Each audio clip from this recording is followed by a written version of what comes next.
marami tayong kukuha mangga ngayon dahil season ng mangga ngayon. May 10, 2026. So, look at the mangoes tayo, guys. Oh, napakadami. Ganito lang ang pag-arrange ng mango para makasya at lalo na pangbenta. Ganyan lang ang pag-arrange, guys. Patayuin nyo lang siya. Oh, ba? Ganyan lang ang tamang pag-arrange ng mangga,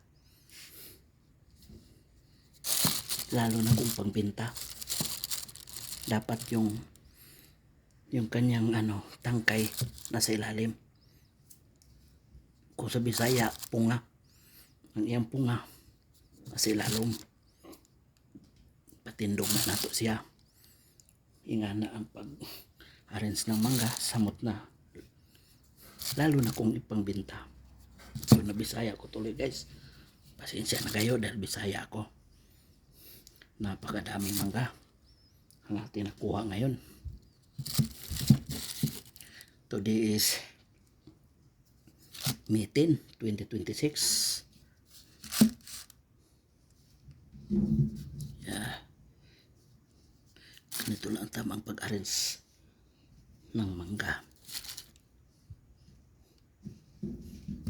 lalo na kung pangbenta. Ganyan lang. So napakarami pa. Hindi pa nga ubos kung kinuha doon, guys, ang mangga. Marami pa doon sa puno. Hindi nga lang natin inubos. Ito ay pangkain lang natin,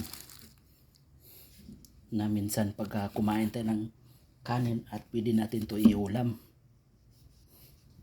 Ganito lang yung pag-arrange, guys. Ito ay hindi naman natin pangbenta to, pero ito lang, tinuturo ko lang sa inyo kung paano i-arrange ang mangga, lalo na kapag pangbenta talaga, na hindi siya masisira. Tatayo nyo lang. Ganyan lang. So ayan,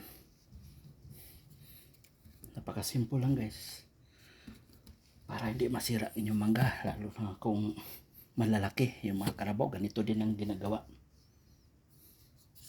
pag mga karabaw na mangga. Season kasi ngayon, kaya marami tayong nakuhang mangga. Yan. So yan lang, guys.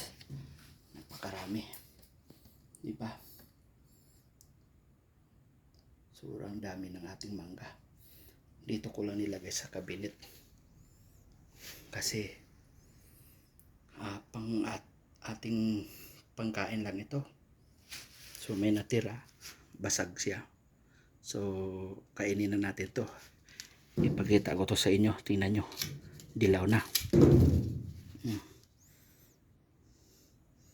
Ganun na siya kagulang. Kahit ganito ang kulay niya, guys, napakatamis na ito. Wala ng asim. Yan, bago sa aking YouTube channel dyan, huwag nyo kalimutan mag-subscribe sa aking YouTube channel, guys. At i-hit nyo ang notification bell para update po kayo sa aking panibagong vlog. Maraming salamat, guys. Pasensya na kayo sa aking salita kasi ay talaga ako, Bisaya. Napakarami yan.